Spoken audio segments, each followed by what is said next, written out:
اللہ العظیم اللہم صلی علی سیدنا محمد وعلی آل سیدنا محمد وبارک وسلم۔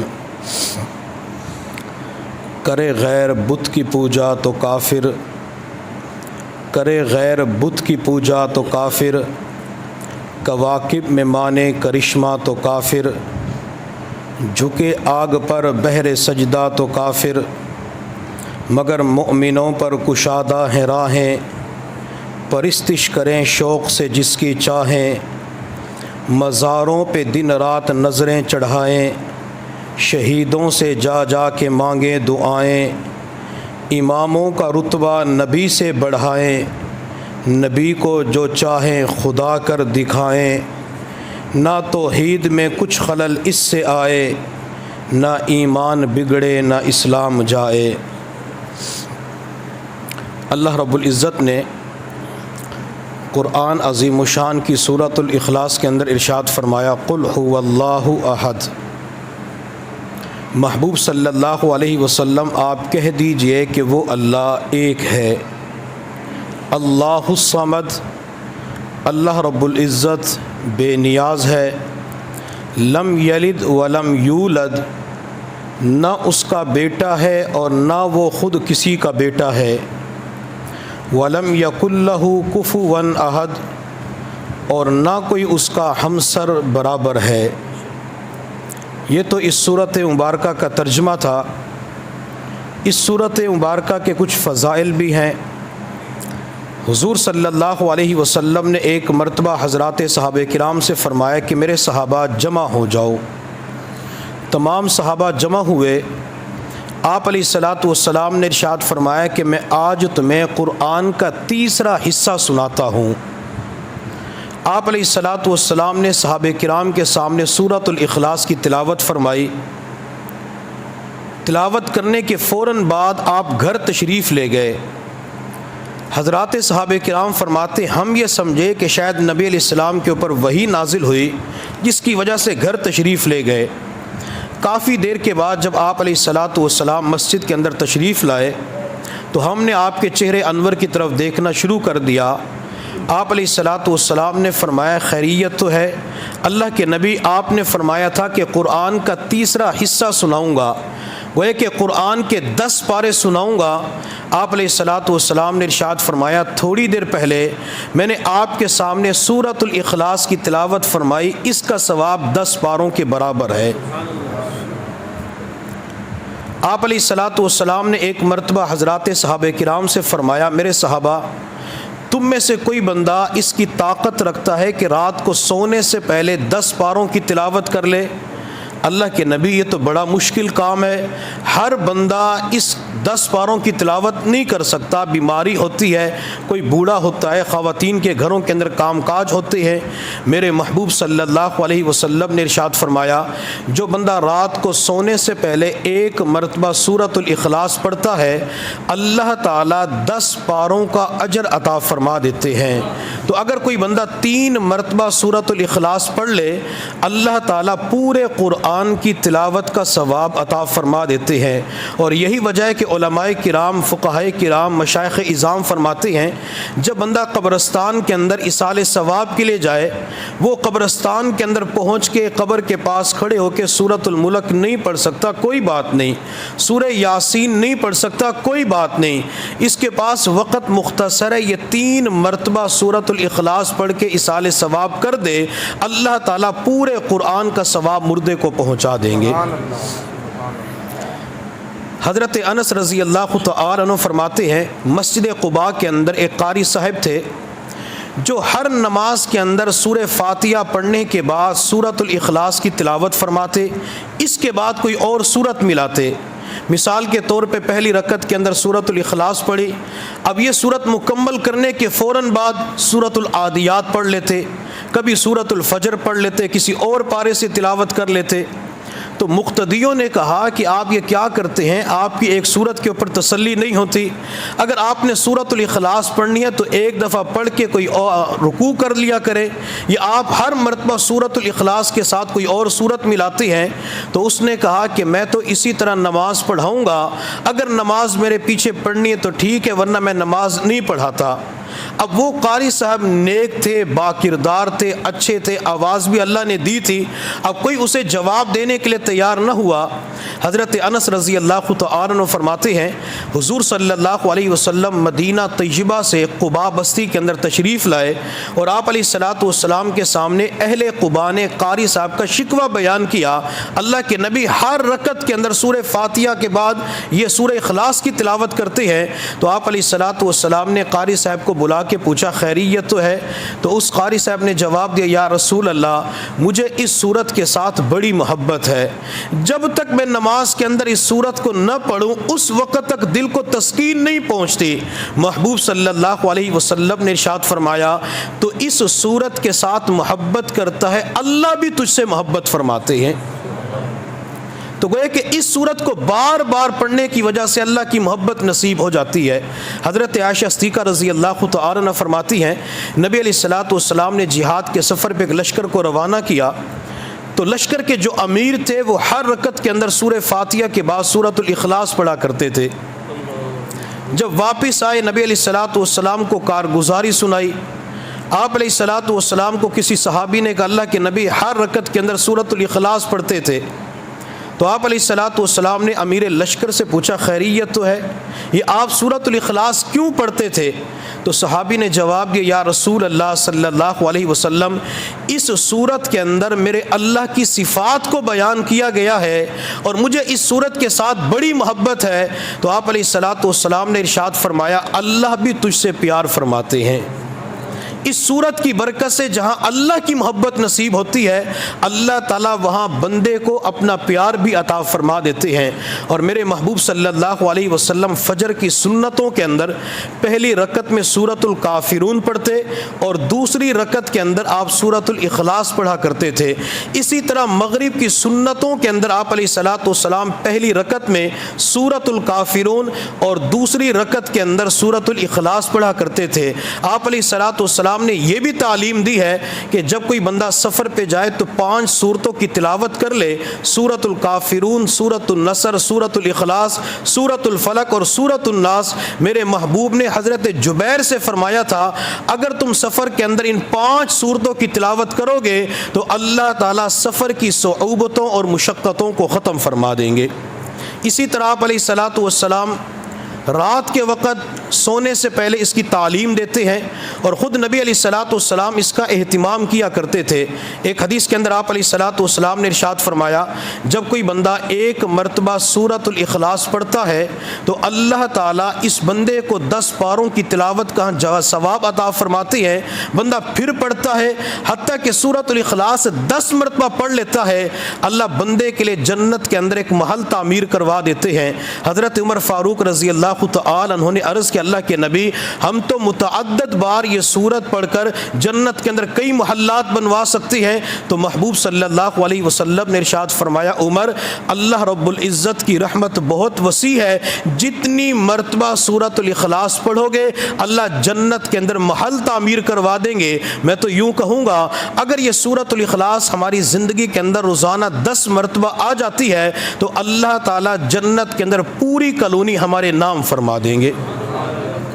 بعض مرتبہ لوگ کہتے ہیں کہ فلاں بندہ لمبی نماز پڑھتا ہے، مجھے تو قرآن نہیں آتا، میں لمبی نماز نہیں پڑھ سکتا، شوق زیادہ ہے کہ لمبی نماز کا اہتمام کروں۔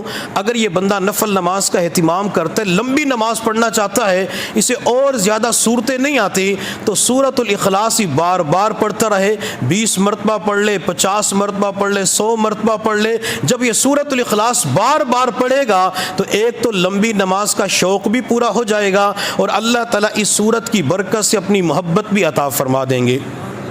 سورۃ الاخلاص کے متعدد نام ہیں، ایک تو اس کا نام سورۃ الاخلاص ہے، اور دوسرا اس کا نام سورۃ التوحید ہے، چونکہ اس سورت کے اندر جو 4 آیات کے اوپر مشتمل ایک چھوٹی سی سورت ہے، خالص اللہ کی توحید کو بیان کیا گیا ہے، خالص اللہ رب العزت کی صفات کو بیان کیا گیا ہے۔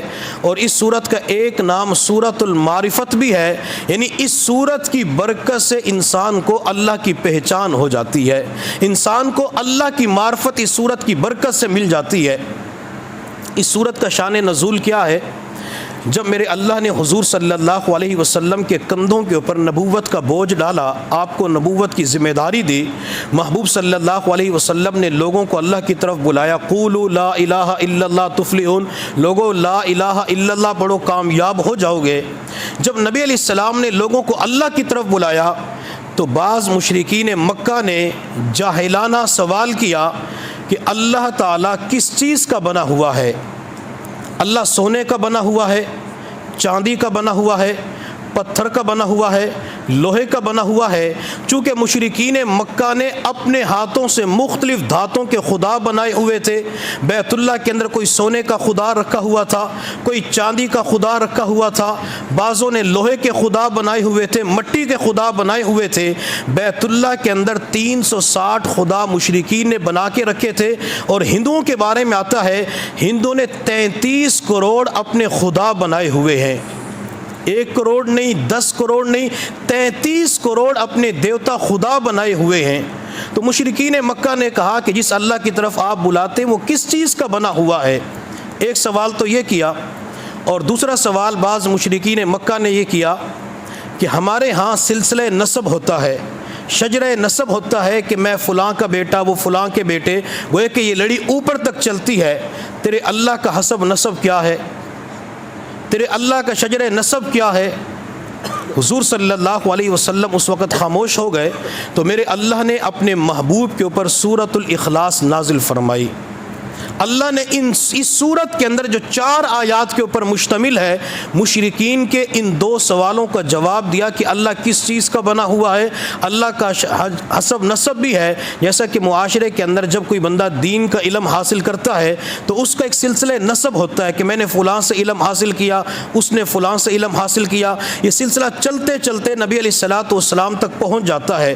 اسی طرح جب کوئی بندہ بیعت کرتا ہے، وہ جس کا مرید ہوتا ہے وہ اپنے شیخ سے بیعت کر چکے ہوتے ہیں، تو یہ سلسلہ چلتے چلتے نبی علیہ الصلوۃ والسلام تک پہنچ جاتا ہے۔ میں نے پچھلے سال بھی یہ سلسلہ جو میرے اور نبی علیہ الصلوۃ والسلام تک تقریباً 41 واسطے بن جاتے ہیں، یہ مکمل شجر نسب بیان کیا تھا۔ اور چند دن پہلے نبی علیہ الصلوۃ والسلام کا جو شجر نسب ہے آدم علیہ الصلوۃ والسلام تک جاتا ہے، وہ میں نے تقریباً 4 دن پہلے وہ بھی بیان کیا تھا۔ تو شجر نسب ضرور ہوتا ہے، وہ انسانوں کو بتایا جاتا ہے میں فلاں کا بیٹا، میں فلاں کا مرید، میں فلاں کا شاگرد، تو اگلے بندے کے اوپر اس کا روب بیٹھ جاتا ہے کہ اس کی جو نسبت ہے وہ نسبت تو بہت عالی نسبت ہے۔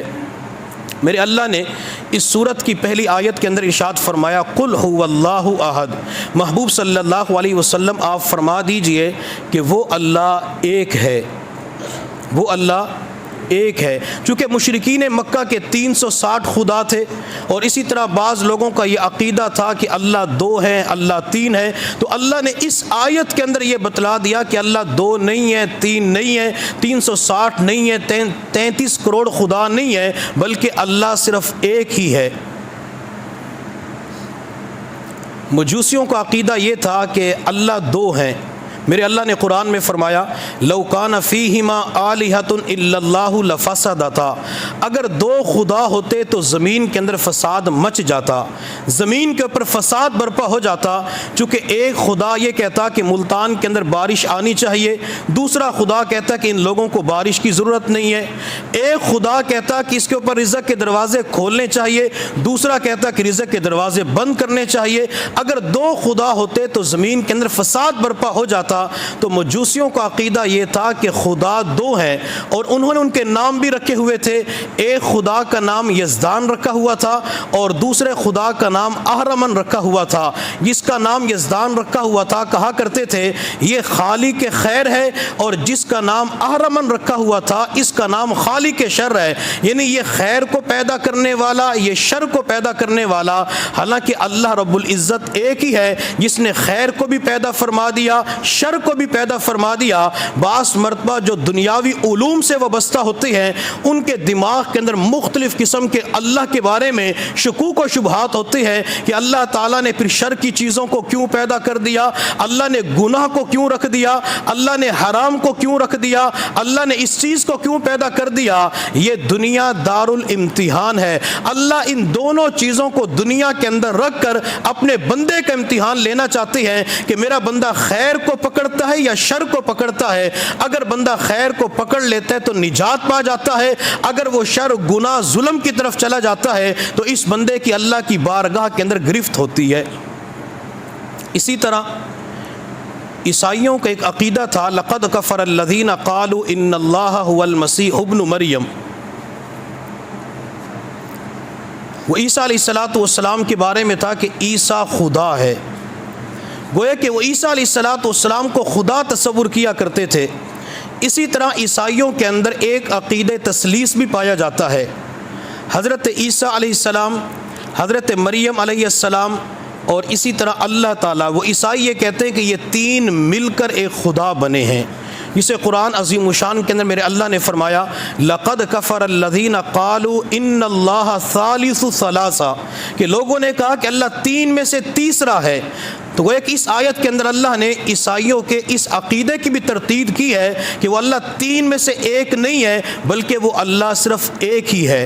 قل هو اللہ احد، کہہ دیجئے کہ وہ اللہ ایک ہے۔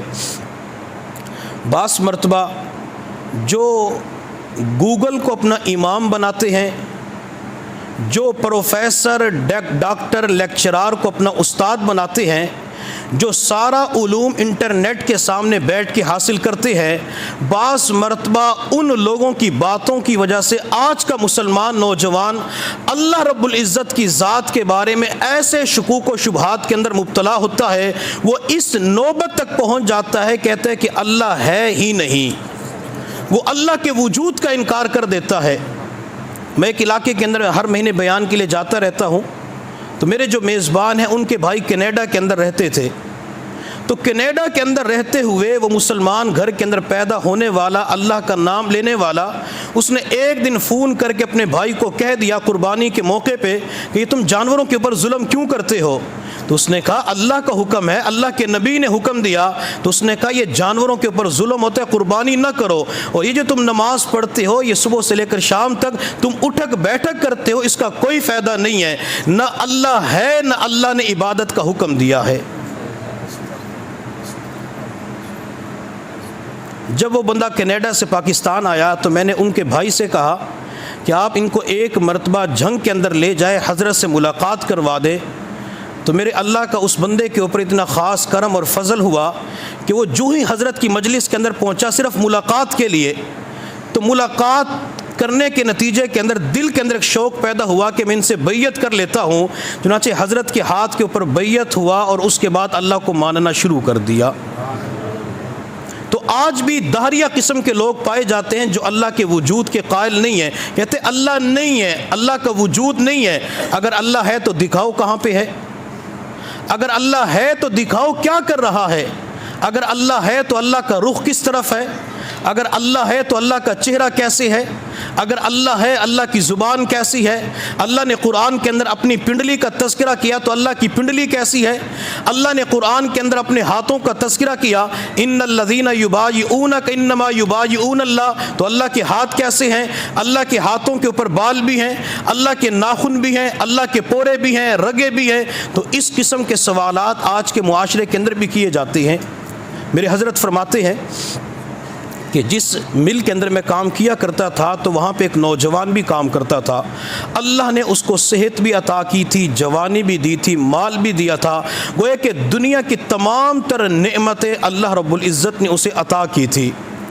لیکن ایک وقت ایسا بھی آیا کہ اس نوجوان نے اللہ کی ذات کا انکار کر دیا کہ میں اللہ کو نہیں مانتا، اللہ نہیں ہے۔ تو حضرت فرماتے ہیں کہ جو ہی اس نے یہ جملہ بولا تو مجھے پاؤں کے نیچے سے زمین سرکتی ہوئی نظر آئی۔ تو میں نے اسے کہا کہ اللہ نے آپ کو پیدا کیا؟ کہتے اللہ نے پیدا نہیں کیا، خود بخود بن گئے۔ کائنات کے اندر ایک دھماکہ ہوا تو دھماکے کے ساتھ یہ کائنات وجود کے اندر آگے، مجھے اللہ نے نہیں بنایا۔ حضرت فرماتے ہیں کہ چونکہ میرا اس کے ساتھ ایک تعلق تھا، میں اسے سمجھایا کرتا تھا کہ بعض آ جاؤ، لیکن وہ نہیں مانتا تھا۔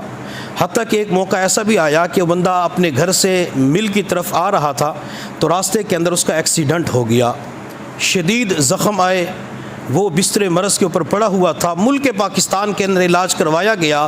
اس کے پاس چونکہ دولت کی فراوانی تھی، دولت کے انبار لگا دیے، لیکن وہ بندہ ٹھیک نہ ہو سکا۔ حضرت فرماتے ہیں کہ میں سفر کر کے اس کے علاقے سرگودا کے اندر گیا، میں نے اسے جا کے کہا اب بھی اللہ کو مان لو، اللہ آپ کو صحت دے دے گا۔ کہتے میں نہیں مانتا۔ وقت گزرتا رہا، بیرون ملک سے علاج کروایا گیا، فائدہ نہ ہوا۔ حضرت فرماتے ہیں کہ اس کی بیماری کے بارے میں نے ریسرچ کی کہ کس ملک کے اندر علاج ہوتا ہے، کس ڈاکٹر کے پاس جا کے ان کو فائدہ ہو سکتا ہے، تو ایک ملک کے بارے میں پتہ چلا کہ وہاں علاج ان کا ہو سکتا ہے۔ تو میں نے اس کے بڑے بھائی سے کہا کہ اس کا سارے خرچہ میں اٹھاتا ہوں، ٹکٹ کا انتظام میں کرتا ہوں، لیکن ایک میری شرط ہے۔ تو بڑے بھائی نے کہا شرط کیا ہے؟ حضرت نے فرمایا کہ آپ ان کو جدہ کے راستے سے لے کے جائیں گے، آپ ڈائریکٹ اس کو فلاں ملک کے اندر لے کے نہیں جائیں گے، آپ کی پہلی فلائٹ جدہ کی طرف جائے گی، آپ جدہ کے اندر 2 دن 5 دن قیام کریں، اگر ہو سکے تو اس بندے کے اوپر محنت کر کے ایک مرتبہ بیت اللہ کی زیارت کروا دینا، اس کے بعد اسے ڈاکٹر کے پاس لے جانا۔ اس بندے سے بات کی تو اس نے کہا میں تو نہیں جاتا۔ حضرت نے فرمایا کہ میں نے اس بندے کے سامنے دوسرا آپشن رکھا کہ اگر آپ نہیں جاتے تو آپ ایسا کریں کہ پہلے علاج کے لیے چلے جائیں، علاج کروانے کے بعد پھر جدہ کی طرف آ جائے، 2 دن گزار کے ادھر آ جانا، چونکہ اس وقت 2-3 دن کا سٹے ہوا کرتا تھا۔ چنانچہ وہ اس بات کے اوپر ایگری ہو گیا، تیار ہو گیا، وہ علاج کروانے کے لیے گیا۔ اللہ کی شان وہاں بھی وہ ٹھیک نہ ہو سکا، کافی ہفتے وہاں پہ گزارے۔ تو بھائی نے کہا کہ ہمارے پیر صاحب نے کہا تھا کہ جدہ کی طرف چلے جانا، تو وہاں چلتے ہیں۔ کہتے ٹھیک ہے، پیر صاحب کی بات مان لیتے ہیں، لیکن میری وہی بات ہے کہ میں اللہ کو نہیں مانتا، اللہ نہیں ہے۔ تو اس کا بھائی اپنے بھائی کو لے کے جدہ کی طرف گیا اور وہاں سے پھر مکہ مکرمہ کی طرف روانہ ہو گئے۔ مکہ کے اندر ایک ہوٹل کے اندر ٹھہراؤ کیا، قیام کیا۔ تو اس نے اپنے بھائی سے کہا کہ میں عمرہ کرنے کے لیے جاؤں گا، تو آپ بھی میرے ساتھ عمرے پہ چلیں۔ اس نے کہا عمرہ تو وہ کرے جو اللہ کو مانتا ہے، میں تو اللہ کو نہیں مانتا۔ تو اس نے کہا ایک مرتبہ تو بیت اللہ کو دیکھ لو۔ کہتے ہاں ٹھیک ہے، ایک مرتبہ میں دیکھ لیتا ہوں، جس گھر کی تم پوجا کرتے ہو، جس گھر کے پاس جا کے رب کی عبادت کرتے ہو، وہ دیکھتا ہوں کہ اس گھر کے پاس ہوتا کیا ہے۔ اب یہ بندہ چل نہیں سکتا تھا، اسے ویل چیئر کے اوپر بھائی بیت اللہ کے پاس لے کے آیا۔ تو ویل چیئر کے اوپر یہ بیٹھا ہوا تھا اور سامنے بیت اللہ موجود تھا۔ تو اس بندے کی آنکھوں سے ٹپ ٹپ آنسو بہنا شروع ہو گئے۔ کافی دیر تک یہ روتا رہا، حتیٰ کہ رونے کے بعد اس نے دعا کرنا شروع کر دی، اور دعا مانگتے مانگتے جب یہ فارغ ہوا تو اپنے بھائی سے کہا کہ مجھے ویل چیئر سے کھڑا کرو۔ بھائی نے کھڑا کیا تو اس نے اللہ کی شان مطاف کے اندر اپنے پاؤں پہ چلنا شروع کر دیا۔ اپنے پاؤں پہ چل کے اس نے بیت اللہ کے 7 چکر لگائے، بیت اللہ کا طواف کیا۔ تو بھائی نے کہا کہ تو بیت اللہ کو مانتا ہی نہیں تھا، تو اللہ کو مانتا نہیں تھا، یہ 7 چکر آپ نے کیوں لگائے ہیں؟ تو اس بندے نے جواب دیا کہ جب میری پہلی نظر بیت اللہ کے اوپر پڑی تو مجھے یوں محسوس ہو رہا تھا کہ جیسے بیت اللہ کے اوپر سفید رنگ کی کوئی چیز اتر رہی ہے۔ تو میں نے اس وقت اللہ کی بارگاہ کے اندر دل ہی دل کے اندر کہا اللہ میں آپ کو نہیں مانتا، اللہ میں آپ کے وجود کا قائل نہیں ہوں، اللہ اگر آپ ہیں تو مجھے چل کر بیت اللہ کے طواف کی توفیق دے دے۔ اگر آج آپ نے مجھے پاؤں کے اوپر چل کر بیت اللہ کے طواف کی توفیق دے دی تو میں سمجھ جاؤں گا کہ اللہ ہے، اللہ اس پوری کائنات کے نظام کو چلا رہے ہیں۔ تو اس نے اپنے بھائی کو جواب دیا کہ میں یہ دعا کر کے جب آپ سے کہا کہ مجھے اٹھاؤ، اللہ نے میری دعا کو قبول کر لیا، اور مجھے یوں محسوس ہو رہا ہے کہ مجھے کوئی بھی بیماری نہیں ہے۔ تو اللہ ہے، اللہ اس کائنات کا نظام چلا رہا ہے۔ میرے اللہ نے قرآن میں فرمایا هو الاول والآخر والظاہر والباطن، جب کائنات کے اندر کچھ نہیں تھا اس وقت بھی اللہ تھا، جب یہ کائنات ختم ہو جائے گی اس وقت بھی اللہ ہوگا۔ بعض مرتبہ نوجوان کہہ دیتے ہیں کہ ہم اس معاشرے کے اندر اس لیے مسلمان ہیں کہ ہمیں مسلمانوں کا معاشرہ ملا ہے، ہم نبی علیہ الصلوۃ والسلام کو اس لیے امتی مانتے ہیں کہ ہمیں معاشرے کے اندر اپنے گرد و پیش کے اندر دائیں بائیں نبی علیہ السلام کا کلمہ پڑھنے والے ملے ہیں۔ میں نے یہ بات اس لیے شروع کی ہے کہ جس نوجوان نے مجھ سے یہ اللہ کی ذات کے بارے میں اور نبی علیہ السلام کے بارے میں بات کی ہے تو اسے انشاءاللہ اسی سوال کے اندر، اسی بات کے اندر جواب مل جائے گا۔ یہ جو ہم بعض مرتبہ کہہ دیتے ہیں کہ اگر ہم وہاں چلے جاتے تو ہندو بن جاتے، انگریزوں کے پاس وقت گزارتے تو انگریز بن جاتے، مسلمانوں کے گھر میں پیدا ہوئے تو مسلمان بن گئے۔ یہ جو اللہ نے ایمان کی دولت عطا فرمائی ہے یہ کوئی چھوٹی نعمت نہیں ہے۔ ہمارے ہاں تو ماں، بہن، بیٹی، بیوی کا تصور پایا جاتا ہے۔ آپ انگریزوں کی طرف چلے جائیں، آپ صرف چائنا کی طرف چلے جائیں، چائنا کے اندر ماں، بہن، بیٹی کا تصور نہیں پایا جاتا۔ آپ چائنا کی طرف چلے جائیں، کھانے پینے کے اندر کوئی امتیاز ہی نہیں ہے۔ وہ کتے کھا جاتے ہیں، بلیاں کھا جاتے ہیں، بچھو کھا جاتے ہیں۔ میرے اللہ کا کتنا کرم اور فضل ہے کہ اللہ رب العزت نے قرآن کے اندر ہمیں دسترخوان دے دیا کہ تم اپنے دسترخوان کے اوپر حلال چیزیں رکھ سکتے ہو، حرام چیزیں دسترخوان کے اوپر نہیں رکھ سکتے۔ اللہ نے پینے کا طریقہ بتا دیا، اللہ نے جنسی خواہشات کے طریقے بتا دیے، اور یہاں پہ وہ نوجوان یہ بات سمجھ لے کہ اگر ہم ان کے ساتھ زندگی گزارتے کتنا اچھا ہوتا، روشن خیال بن جاتے، مال بھی آ جاتا، ترقی یافتہ ممالک کے اندر وقت گزارتے۔ خدا نہ خواستہ اگر اللہ تعالیٰ انہی کے ساتھ قیامت کے دن حشر کر دے تو یہ جو بعض مرتبہ کہتے ہیں کہ ہم سے تو یہودی ہی اچھے ہیں، ہم سے تو عیسائی ہی اچھے ہیں، اگر اللہ ان کے ساتھ حشر کر دے پھر کیا ہوگا؟ یہ تو صرف ایک جملہ ہے، اور میرے اللہ کو ہر وقت عیسائیوں کے اوپر جلال آتا ہے، خاص کر جو کرسمس ڈے ہوتی ہے جس کے اندر ہمارے نوجوان کیک کاٹنے کے اندر بھی شریک ہو جاتے ہیں اور کرسمس ڈے کی مبارکباد بھی پیش کر رہے ہوتے ہیں، کرسمس ڈے تہوار کے اندر بھی شریک ہو جاتے ہیں۔ میرے اللہ نے قرآن عظیم الشان کے اندر فرمایا وَقَالُوا اتَّخَذَ الرَّحْمَنُ وَلَدًا لَقَدْ جِئْتُمْ شَيْئًا إِدًّا تَكَادُ السَّمَاوَاتُ يَتَفَطَّرْنَ مِنْهُ وَتَنشَقُّ الْأَرْضُ وَتَخِرُّ الْجِبَالُ هَدًّا۔ اللہ فرماتے کہ ان لوگوں نے میرے لیے بیٹا تجویز کیا ہے کہ عیسیٰ اللہ کا بیٹا ہے، فرشتے اللہ کی بیٹیاں ہیں۔ اللہ فرماتے ہیں کہ ان لوگوں نے اتنی بڑی بات کہی ہے، اگر میں چاہوں تو ان لوگوں کے اوپر آسمان کو گرا سکتا ہوں، اگر میں چاہوں تو زمین کو پھاڑ کے اندر انہیں دھکیل سکتا ہوں، اگر میں چاہوں تو اس بات کی وجہ سے مجھے اتنا غصہ آتا ہے کہ میں ان لوگوں کے اوپر پہاڑ کو گرا دوں۔ اب اللہ اتنے جلال کے عالم میں آتے ہیں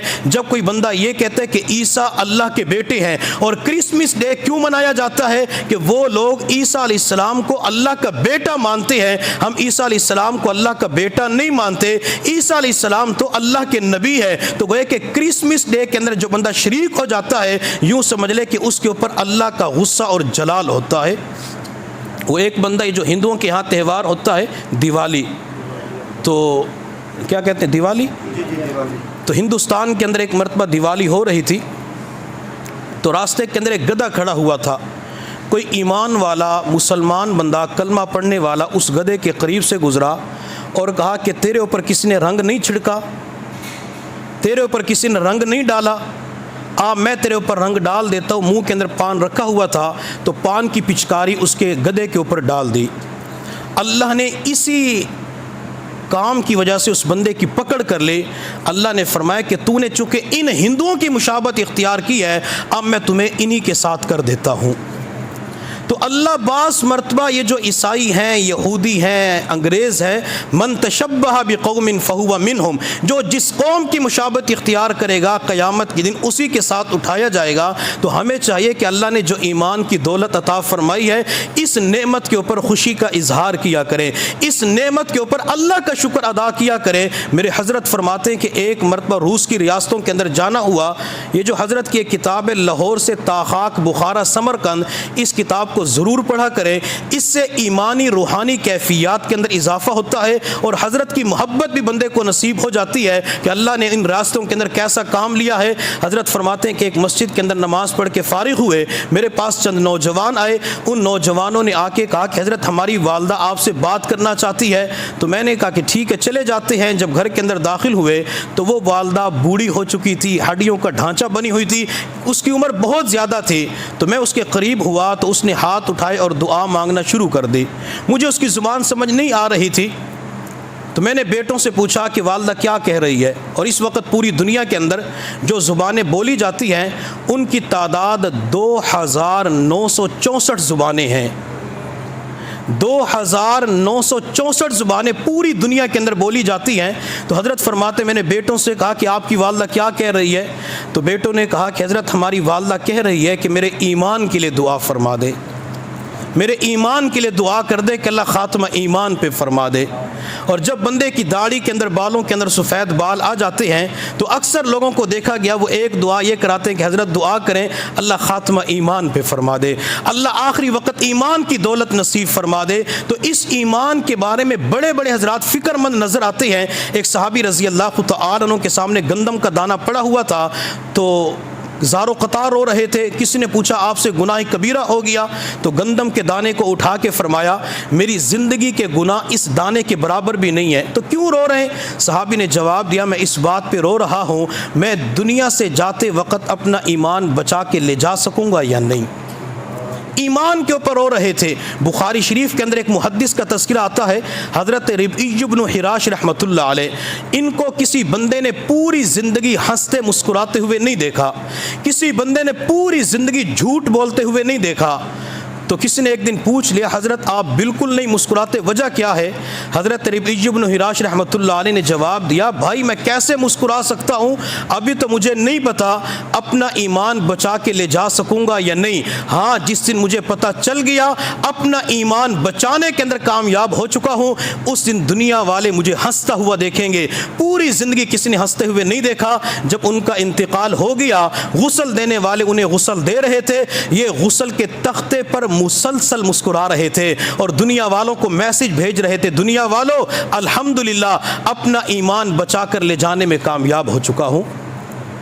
جب یہ تحریک چلی، تحریک ریشمی رومال، تو حضرت شیخ الہند محمود الحسن دیوبندی رحمۃ اللہ علیہ مالٹا کی جیل کے اندر قید ہو گئے، حضرت مدنی رحمۃ اللہ علیہ بھی قید تھے۔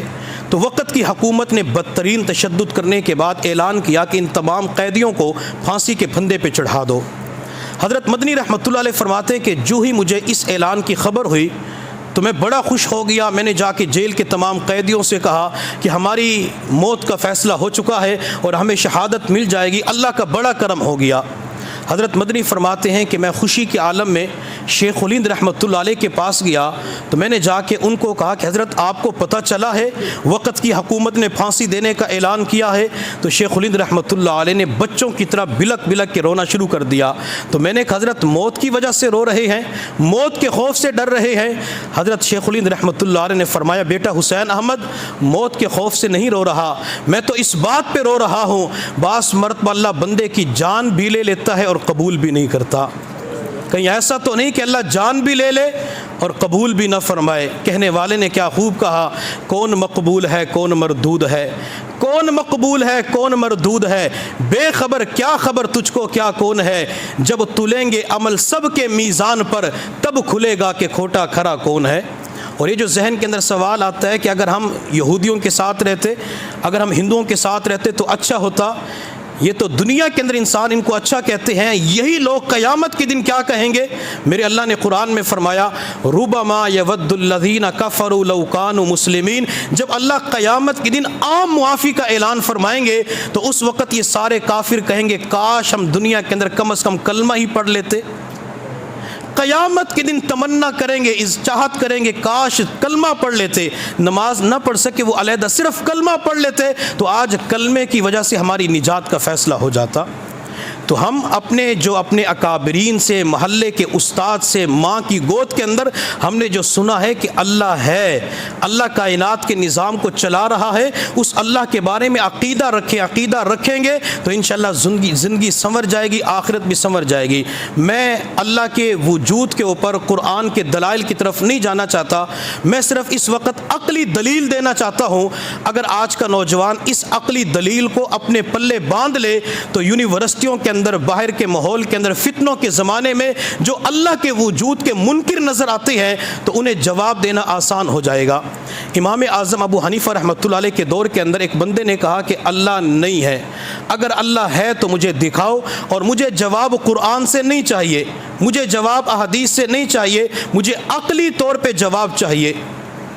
امام ابو حنیفہ رحمۃ اللہ علیہ کو بتایا گیا تو امام ابو حنیفہ رحمۃ اللہ علیہ نے فرمایا کہ اس کے سوالات کا جواب میں دوں گا اور عقلی طور پہ جواب دوں گا۔ چنانچہ وقت متعین ہو گیا، بادشاہ کے محل کے اندر سوالات کے جوابات دینے تھے۔ امام اعظم ابو حنیفہ رحمۃ اللہ علیہ جو وقت متعین کیا گیا تھا تو اس متعینہ وقت کے اوپر نہ پہنچے، دیر سے پہنچے۔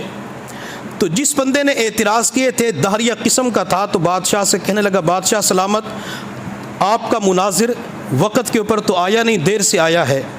تو امام ابو حنیفہ رحمۃ اللہ علیہ سے بادشاہ نے پوچھا کہ وجہ کیا ہے؟ امام ابو حنیفہ رحمۃ اللہ علیہ نے جواب دیا کہ مجھے چونکہ دریا کو پار کر کے آنا تھا، جب میں دریا کے کنارے پہ پہنچا تو مجھے کوئی کشتی نظر نہیں آئی، میں کافی پریشان تھا کہ میں نے مناظرہ کرنا ہے اور جواب کیسے دوں گا۔ اب میں انتظار کر رہا تھا تو میں نے دیکھا کہ دریا کے کنارے کے اوپر جو درخت تھے وہ درخت زمین سے نکلے اور آپس کے اندر کٹنا شروع ہو گئے اور ان کے تختے بننا شروع ہو گئے، حتیٰ کہ خود بخود ایک کشتی وجود کے اندر آ جاتی ہے۔ تو میں اس کشتی کے اوپر بیٹھ کے آیا تو مجھے اس وجہ سے تاخیر ہو گئی۔ تو وہ شخص کہنے لگا کہ بادشاہ سلامت، دیکھو یہ بندہ کتنا بڑا جھوٹ بول رہا ہے کہ کشتی خود بخود تیار ہو گئی، کشتی خود بخود بن گئی۔ امام ابو حنیفہ رحمۃ اللہ علیہ نے فرمایا تو یہ کہتا ہے کہ اللہ نہیں ہے، اس کائنات کا نظام چلانے والا کوئی نہیں ہے، اگر کشتی خود بخود نہیں بن سکتی تو کائنات کیسے بن سکتی ہے؟ اگر کشتی کا کوئی بنانے والا ہے تو اس پوری کائنات کا بنانے والا بھی ہے۔ تو وہ دہریہ دوسرا سوال کرنے لگا کہ ہر چیز کی جا کے ایک اینڈ ہو جاتا ہے، ہر چیز کا کوئی نہ کوئی ابتدا ہوتی ہے، تو اس کائنات کی ابتدا کیا ہے؟ امام ابو حنیفہ رحمۃ اللہ نے فرمایا کہ تجھے گنتی آتی ہے؟ تو اس نے کہا گنتی آتی ہے۔ فرمایا گنتی سناؤ۔ تو اس نے کہا 1 2 3 4 5 6 7 8 9 10 تک گنتی پڑھی۔ تو آپ نے فرمایا کہ ریورس پڑھو، 10 9 8 7 6 5 4 3 2 1۔ تو امام صاحب نے پوچھا کہ ایک کے بعد بھی کچھ ہے؟ اس نے کہا اس کے بعد تو کچھ نہیں آتا۔ تو امام ابو حنیفہ رحمۃ اللہ نے فرمایا کہ تیری گنتی کے اندر آخر کے اندر ایک آتا ہے، اسی طرح اس کائنات کا نظام چلانے والا بھی ایک ہے جسے اللہ کہا جاتا ہے۔ اس نے تیسرا اعتراض کیا کہ اگر اللہ اس کائنات کا نظام چلا رہا ہے، اللہ ہے، تو اس وقت اللہ کہاں پہ ہے؟ ہمارا عقیدہ کیا ہے کہ اللہ عرشوں کے اوپر ہے، اللہ ہر جگہ موجود ہے۔ وَهُوَ مَعَكُمْ أَيْنَمَا كُنْتُمْ، تم جہاں بھی ہوگے اللہ تمہارے ساتھ ہوگا۔ امام ابو حنیفہ رحمۃ اللہ علیہ نے فرمایا کہ تو ہوا کو مانتا ہے؟ جی مانتا ہوں۔ تو امام صاحب نے فرمایا ہوا تو دکھا دے، اللہ میں دکھا دوں گا۔ امام صاحب نے دودھ منگوایا، جب دودھ بادشاہ کے محل کے اندر آیا تو بادشاہ کے سامنے امام صاحب نے پوچھا کہ بادشاہ سلامت، کیا اس دودھ کے اندر مکھن بھی ہوتا ہے؟ تو بادشاہ نے کہا کہ اس پورے دودھ کا نچوڑ تو نام مکھن ہوتا ہے، جو سب سے مقوی طاقتور غذا ہوتی ہے۔ تو امام صاحب نے فرمایا کہ اس بندے سے کہو دودھ کے اندر مکھن دکھا دے، میں اللہ دکھا دیتا ہوں۔ امام صاحب نے آگے بڑھ کے اس بندے کو تھپڑ مارا اور اس بندے کو تکلیف درد شروع ہوا۔ جب پین شروع ہوئی تو کہنے لگا بادشاہ سلامت، اس بندے نے زوردار مجھے تماچا مارا، تھپڑ مارا، میرے جسم میں درد ہو رہا ہے۔ تو امام صاحب نے کہا درد تو دکھا دے، اللہ میں دکھا دیتا ہوں۔ جب تو ہوا کو نہیں دکھا سکتا، مکھن نہیں دکھا سکتا، جب فلاں چیز نہیں دکھا سکتا تو میں بھی اپنے اللہ کو نہیں دکھا سکتا۔ اگر یہ چیزیں چھپی ہوئی ہے تو میرا اللہ بھی کائنات کے اندر چھپا ہوا ہے۔ امام صاحب رحمۃ اللہ علیہ نے پانی اور چینی منگوائی، گڑ منگوایا یا شہد منگوایا۔ اس پورے پانی کے اندر آپ نے چینی تھی، گڑ تھا، شہد تھا، مکس کر دیا۔ تو آپ نے اس بندے سے کہا کہ پانی تو پیو۔ اس نے پانی پیا تو کہا بڑا میٹھا ہے۔ تو امام صاحب نے فرمایا چینی دکھا دو۔ کہتا ہے چینی تو نہیں دکھا سکتا، اس کے ذرے ذرے کے اندر چینی داخل ہو چکی ہے۔ تو فرمایا جس طرح تو چینی نہیں دکھا سکتا، میں بھی اللہ نہیں دکھا سکتا۔ جس طرح چینی اس پانی کے ایک ایک قطرے کے اندر داخل ہو چکی ہے، اسی طرح میرا رب بھی پوری کائنات کے اندر ہے۔ اس بندے نے چوتھا اعتراض کیا کہ اگر اللہ ہے تو اس وقت اللہ کا رخ کس طرف ہے، اللہ کا منہ کس طرف ہے؟ امام اعظم ابو حنیفہ رحمۃ اللہ علیہ نے موم بتی منگوائی۔ موم بتی منگوانے کے بعد اسے محل کے اندر روشن کیا، جلایا۔ تو امام صاحب نے اس دہریے سے پوچھا کہ اس کا رخ کس طرف ہے؟ تو اس نے کہا اس کی روشنی تو چاروں طرف ہے۔ تو امام ابو حنیفہ رحمۃ اللہ نے فرمایا کہ میرا رب بھی چاروں سمت، چاروں اطراف کے اندر دیکھ رہا ہے۔ فَأَيْنَمَا تُوَلُّوا فَثَمَّ وَجْهُ اللَّهِ، تم جہاں کہیں بھی ہوں گے وہاں پہ تم اللہ کو موجود پاؤ گے۔ اس نے پانچواں اعتراض کیا کہ اگر اللہ ہے تو اس وقت اللہ کیا کر رہا ہے؟ یہ دہریہ بادشاہ کے ساتھ کرسی کے اوپر بیٹھا ہوا تھا اور امام اعظم ابو حنیفہ رحمۃ اللہ علیہ چونکہ دیر سے آئے تھے تو وہ جوتیوں والی جگہ پہ کھڑے ہوئے تھے. تو امام صاحب نے فرمایا کہ بادشاہ سلامت، جو سوالات کے جوابات دینے والا ہوتا ہے وہ استاد کی مانند ہوتا ہے، لہٰذا اس وقت میں استاد ہوں، یہ طالب علم ہے، چونکہ سوال یہ کر رہا ہے تو اسے یہ چاہیے کہ اس جگہ پہ آ جائے اور مجھے استاد کو کرسی پہ بٹھا دو.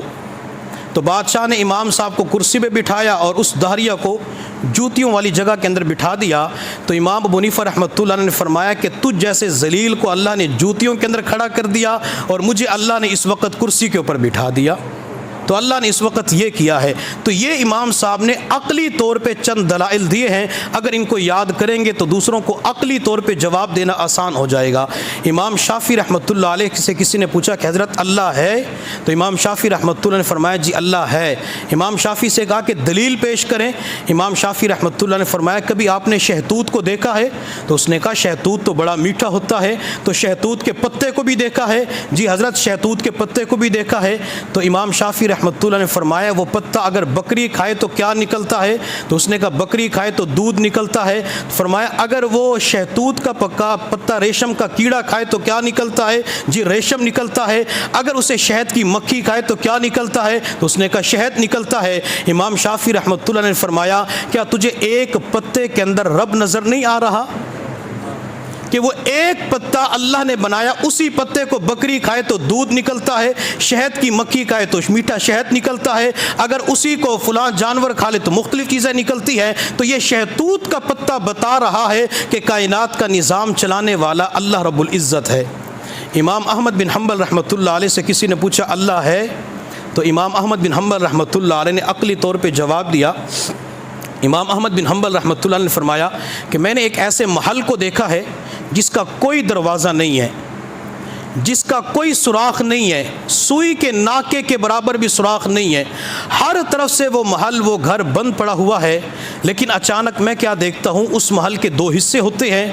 تو اس محل کے اندر سے ایک مخلوق نکلتی ہے جس کے پاس علم ہوتا ہے. وہ مخلوق زمین کے اوپر آ کے دانہ چگنا شروع کر دیتی ہے، وہ پتھر مٹی ریت کی طرف نہیں جاتی. امام احمد بن حنبل رحمۃ اللہ نے فرمایا اس محل کا نام انڈا ہے. یہ انڈا ہر طرف سے بند ہے، لیکن جب اللہ کا امر ہوتا ہے یہ جو دیسی مرغی ہوتی ہے یہ ہمیشہ کے لیے 21 دن کے لیے انڈے کے اوپر بیٹھتی ہے اور اسے 21 دن کی گنتی ہمیشہ یاد ہوتی ہے. 21 دن کے بعد انڈے سے اٹھ جاتی ہے تو اللہ تعالیٰ اس انڈے کے اندر سے ایک چوزا باہر نکالتے ہیں. اب اس بچے کے پاس اتنا علم ہوتا ہے، یہ بچہ دنیا کے اندر آتی پتھر کو کھانا شروع نہیں کرتا، یہ ریت اور مٹی کی طرف چونچ نہیں مارتا، بلکہ ماں کے پاس جو دانے پڑے ہوئے ہوتے ہیں یہ ان دانوں کو اٹھا کے اپنے اندر ڈال رہا ہوتا ہے. تو امام احمد بن حنبل رحمۃ اللہ نے فرمایا ایک بند کمرے کے اندر سے مخلوق کا دنیا کے اندر آ جانا، کیا تمہیں اس وقت بھی اللہ کا وجود نظر نہیں آتا؟ تو اللہ اس پوری کائنات کا نظام چلا رہے ہیں اور اللہ ہے. قل هو اللہ احد، کہہ دیجئے کہ وہ اللہ ایک ہے. اللہ الصمد، اللہ بے نیاز ہے. ہماری تفاسیر کے اندر اور اردو ترجمے کے اندر الصمد کا معنی کیا جاتا ہے بے نیاز. عربی کے اندر چونکہ وسعت ہے، عربی کے اندر کسی معنی کا ترجمہ بہت زیادہ کئی معنی بن جاتے ہیں. اس الصمد کا معنی جو علماء کرام نے لکھا ہے وہ یہ کہ ساری دنیا اس کی محتاج، وہ کسی کا محتاج نہیں.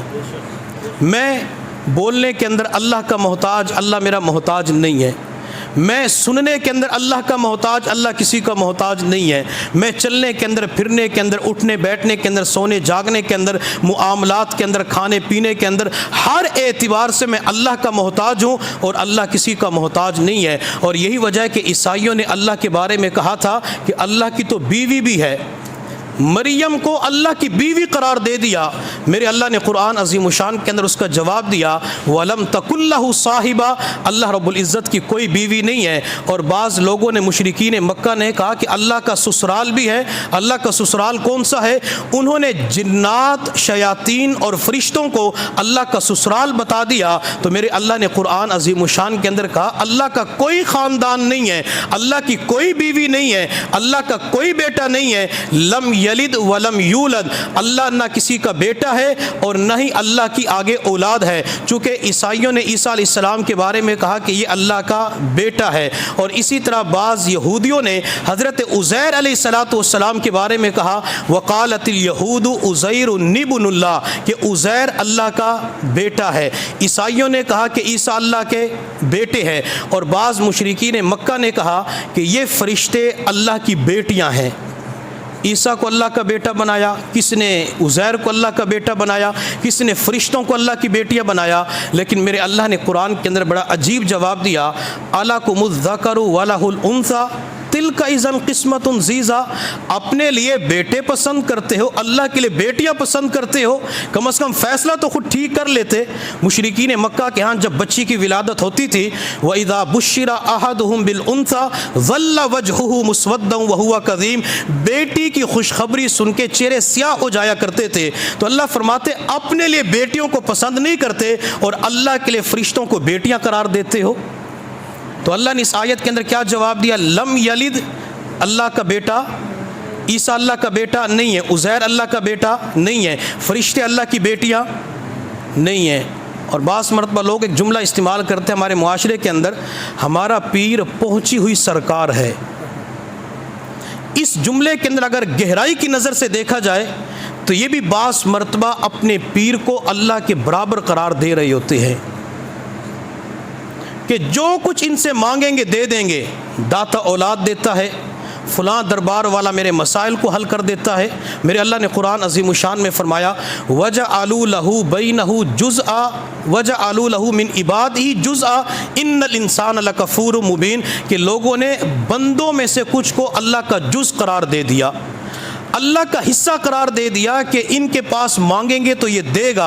اللہ نے قرآن کے اندر ان تمام چیزوں کی نفی فرما دی کہ دینے والا نہ کوئی بزرگ ہو سکتا ہے، دینے والا نہ پیر ہو سکتا ہے، دینے والی ذات اگر کائنات کے اندر ہے تو وہ صرف اور صرف اللہ رب العزت کی ذات ہے۔ میں نے پرسوں بیان کے اندر ایک آپ کو لطیفہ سنایا تھا پیر صاحب کے بارے میں، میں آپ کو دوبارہ سنا دیتا ہوں۔ پیر صاحب تھے، ان کے پاس کوئی جوڑا آیا کہ پیر صاحب دعا کریں کہ اللہ تعالی ہماری خالی جھولی کو ہرا بھرا فرما دے، بیٹا یا بیٹی عطا کر دے۔ تو پیر صاحب نے کہا کہ تمہارے لیے تو ایک قبرستان کے اندر منتر پڑھنا پڑے گا، چلا کاٹنا پڑے گا۔ اس نے کہا پیر صاحب ٹھیک ہے، آپ کوئی منتر کریں، عمل کریں تاکہ ہماری اولاد ہو جائے۔ پیر صاحب نے کہا کہ آپ کو رات کے وقت فلاں قبرستان کے گیٹ پہ 2 بجے آنا پڑے گا۔ تو اس نے کہا ٹھیک ہے۔ اب یہ دونوں یہ تیار ہو گئے، ادھر سے پیر صاحب تیار ہو گئے۔ تو پیر صاحب نے کسی ایک بندے سے کہا کہ قبرستان کے اندر فلاں درخت کے پاس ایک قبر کی جگہ کھلی پڑی ہے، آپ رات کے وقت وہاں جا کے سو جانا، اور میں جب قبر کے پاس آ کے رات کے 2 بجے عمل کروں گا تو میں اونچی آواز سے کہوں گا قم باذن اللہ، اللہ کے حکم سے کھڑا ہو جا، تو کھڑا ہو جانا، تو میری ان لوگوں کے اوپر دہشت بیٹھ جائے گی کہ میرے حکم سے مردہ زندہ ہو سکتے ہیں تو اولاد کیوں نہیں ہو سکتی۔ اب وہ بندہ تیار ہو گیا، تو اس نے کہا پیسے کتنے دو گے؟ تو پیر صاحب نے کہا 2000 پہ دوں گا۔ کہتے ٹھیک ہے۔ اب رات کا وقت ہوا، 2 بجے، وہ پیر صاحب بھی پہنچ گئے، جوڑا بھی پہنچ گیا۔ تو اب وہ دونوں بندے میاں بیوی ڈر رہے تھے قبرستان کے اندر، پتہ نہیں کیا بنے گا، تنہائی ہے، وحشت ہے۔ تو پیر صاحب ان کو لے کے قبر کے پاس آئے اور منتر پڑھنا شروع کر دیا۔ کافی زور کے بعد، دیر کے بعد اس نے چلا کے کہا قم باذن اللہ، اللہ کے حکم سے کھڑا ہو جا۔ تو قبر کے اندر سے 2 مردے باہر نکل آئے۔ اس جوڑے نے دوڑ تو لگانی تھی، پیر صاحب نے بھی دوڑ لگا دی، اور پیر صاحب نے بھی دوڑنا شروع کر دیا۔ اب گھروں کے اندر جا کے سکھ کا سانس لیا۔ تو اگلے دن پیر صاحب نے اس بندے سے پوچھا جس کو 2000 دیے تھے کہ میں نے آپ سے کہا تھا کہ اکیلے قبر کے اندر لیٹنا ہے، تو یہ دوسرا بندہ کون تھا؟ تو اس نے کہا پیر صاحب رات کا وقت، رات کا اندھیرا، اور قبر کے اندر جا کے لیٹنا مجھے تو ڈر لگ رہا تھا، میں نے دوسرے سے کہا کہ 1000 دوں گا، میرے ساتھ لیٹ جانا۔ تو پیروں کا معاملہ تو بعض مرتبہ یہ ہوتا ہے، تو انسان جب بھی کوئی نعمت مانگے تو وہ صرف اور صرف اللہ رب العزت کی ذات سے مانگے۔ اللہ کا نہ بیٹا ہے نہ اللہ کی بیٹیاں ہیں۔ میرے اللہ نے آخر کے اندر فرمایا وَلَمْ يَكُنْ لَهُ كُفُوًا أَحَدٌ، اللہ رب العزت کے کوئی برابر نہیں ہے، اللہ رب العزت کے برابری کے اندر کوئی آ نہیں سکتا۔ تو یہ ایک چھوٹی سی صورت ہے جس کے اندر اللہ نے خالص اپنی توحید کو بیان کیا۔ اب اس صورت کے اندر ہمارے لیے سبق کیا ہے؟ سب سے پہلا سبق تو یہ ہے کہ اللہ تعالیٰ نے اس صورت کا نام رکھا ہے سورۃ الاخلاص۔ کہ جو کام بھی کرنا ہے وہ خالص اللہ رب العزت کی رضا کے لیے کرنا ہے۔ جس انسان کی عبادات کے اندر اللہ رب العزت کی رضا مقدم ہوتی ہے، اللہ تعالیٰ اس عبادت کو قبول فرما لیتے۔ اخلاص کا معنی اپنی نیت کو درست کر لینا۔ حضرت داؤد علیہ السلام نے ایک مرتبہ اللہ کی بارگاہ میں عرض کیا، اللہ مجھے میزان کا ترازو دکھا دے۔ تو اللہ نے فرمایا، داؤد آپ کی آنکھوں کے اندر وہ طاقت نہیں جو میزان کے ترازو کو دیکھ سکے۔ اللہ ایک مرتبہ دکھا دے۔ تو اللہ نے میزان کے ترازو کا ایک پلڑا دکھایا جو مشرق سے لے کر مغرب تک کا بڑا تھا۔ جب اتنے بڑے پلڑے کو دیکھا تو داؤد علیہ السلام بے ہوش ہو کے زمین پہ گر پڑے۔ کافی دیر کے بعد ہوش آیا، عرض کہ اللہ کس بندے کے اندر ہمت ہے جو اتنے بڑے پلڑے کو نیک اعمال سے بھر سکے۔ اللہ رب العزت نے فرمایا، داؤد جب میں کسی بندے سے راضی ہوتا ہوں تو اس کی نیت کو دیکھتا ہوں، جب میرے بندے کی نیت درست ہوتی ہے میں اتنے بڑے پلڑے کو کھجور کے ایک دانے سے بھر دیتا ہوں۔ امام غزالی رحمۃ اللہ علیہ نے لکھا ہے، بنی اسرائیل کے اندر ایک بندہ سفر پہ جا رہا تھا، اسے راستے کے قریب ریت کا ٹیلا نظر آیا، علاقے کے اندر غربت تھی، قحط سالی تھی، تو دل کے اندر خیال آیا، اللہ اگر میرے پاس اس ریت کے ٹیلے کے برابر آٹا ہوتا تو میں مخلوق خدا کے اندر تقسیم کر دیتا، قحط سالی، غربت، تنگ دستی ختم ہو جاتی۔ اللہ رب العزت نے وقت کے پیغمبر کو وہی فرمائی کہ فلاں بندے سے جا کے کہہ دو، اس نے جو نیک نیت کی تھی ہم نے نیک نیت کو قبول کرتے ہوئے اس کے نام اعمال کے اندر ریت کے ٹیلے کے برابر آٹا صدقہ کرنے کا ثواب لکھ دیا ہے۔ تو نیک نیت کی وجہ سے اللہ تعالیٰ بندوں کو بہت کچھ عطا فرماتے ہیں۔ ایک حدیث کے اندر نبی علیہ السلام نے ارشاد فرمایا، قیامت کا دن ہوگا، اللہ تعالیٰ اپنے بندوں کو نام اعمال دیں گے۔ کسی کو نام اعمال دائیں ہاتھ میں ملے گا، کسی کو اما من اوتیا کتابہ وراء ظہری بائیں ہاتھ کے اندر ملے گا۔ جسے بائیں ہاتھ کے اندر نام اعمال ملے گا تو جہنم کا فیصلہ ہوگا، دائیں ہاتھ میں ملے گا جنت کا فیصلہ ہوگا۔ اللہ فرمائیں گے نام اعمال دینے کے بعد اقرا کتابک، اپنی کتاب کو پڑھ، نام اعمال کو پڑھ۔ بندہ نام اعمال کھول کے پڑھے گا تو اس کے اندر سینکڑوں حج لکھے ہوں گے۔ تو بندہ عرض کرے گا، اللہ میں نے تو ایک بھی حج نہیں کیا، یہاں تو سینکڑوں حج کا ثواب لکھا ہوا ہے۔ اللہ میں نے دنیا کے اندر چند قرآن کے ختم کیے، یہاں تو ہزاروں قرآن کے ختم کا ثواب لکھا ہوا ہے۔ مختلف اعمال کو لیا جا سکتا ہے۔ تو اللہ رب العزت قیامت کے دن فرمائیں گے، میرے بندے تو نے دنیا کے اندر ایک بھی حج نہیں کیا، لیکن تیری نیت ٹھیک تھی کہ اللہ اگر میرے پاس پیسے ہوتے، میرے پاس دولت ہوتی، اللہ میں بھی جا کے حج کر لیتا۔ تیری نیک نیت کی وجہ سے ہم نے نام اعمال کے اندر حج کا ثواب لکھ دیا۔ تو نیت کیا کرتا تھا، اللہ میرے اندر طاقت ہوتی، ہمت ہوتی، وقت ہوتا، میں بھی قرآن کے کئی ختم کر لیتا، لیکن تیرے اوپر بیوی بچوں کا بوجھ تھا، بیوی بچوں کی ذمہ داری تھی، تو نے پورے خاندان کے نظام کو چلانا تھا، تو پورے قرآن کی تلاوت، پورے قرآن کو زیادہ نہ پڑھ سکا۔ وہ جو نیک نیت کیا کرتا تھا، اس نیک نیت کی وجہ سے تیرے نام اعمال کے اندر ہزاروں قرآن کے ختم کا ثواب لکھ دیا ہے۔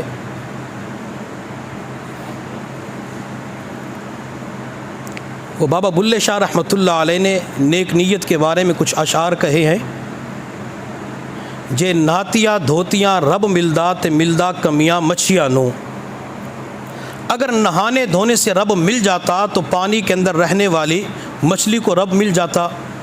جے سر منایا رب ملدا تے ملدا بھیڑا سسیاں نو۔ بھیڑ کی ایک قسم ہوتی ہے جس کے اوپر بال نہیں ہوتے، کہ اگر بال کٹانے سے رب مل جاتا تو بھیڑ کی اس قسم کو بال مل جاتا۔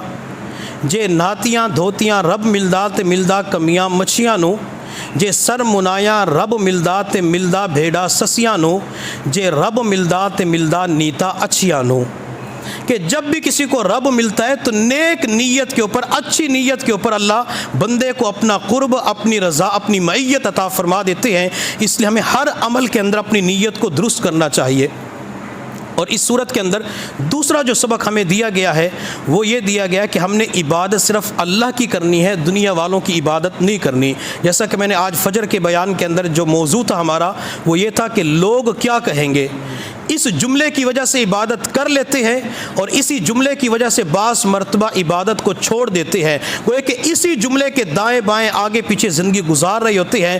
ہم نے اس جملے کی طرف نہیں دیکھنا، دنیا والوں کو نہیں دیکھنا۔ ہم نے جب نماز پڑھنی ہے، خرچ کرنا ہے، عبادات ہیں، معاملات ہیں، تو وہ صرف اور صرف اللہ رب العزت ہی کے لیے کرنے ہیں۔ اگر ہمارے اندر اللہ رب العزت کی ذات کے حوالے سے محبت آ گئی اور اللہ رب العزت کی ذات کو مقدم رکھا تو انشاءاللہ ہماری عبادات اللہ کی بارگاہ میں شرف قبولیت پا جائے گی۔ اللہ رب العزت کی بارگاہ میں دعا ہے اللہ تعالی ہم سب کو اپنی ذات کے اوپر کامل اعتماد اور یقین نصیب فرمائے، اور اللہ تعالی جو لوگ اللہ کے وجود کے منکر ہیں اللہ تعالی انہیں وجود کا قائل ہونے کی توفیق عطا فرما دے۔ اللہ تعالی ہم سب کو سمجھنے اور عمل کرنے کی توفیق عطا فرمائے۔ وآخر دعوانا ان الحمد للہ رب العالمین۔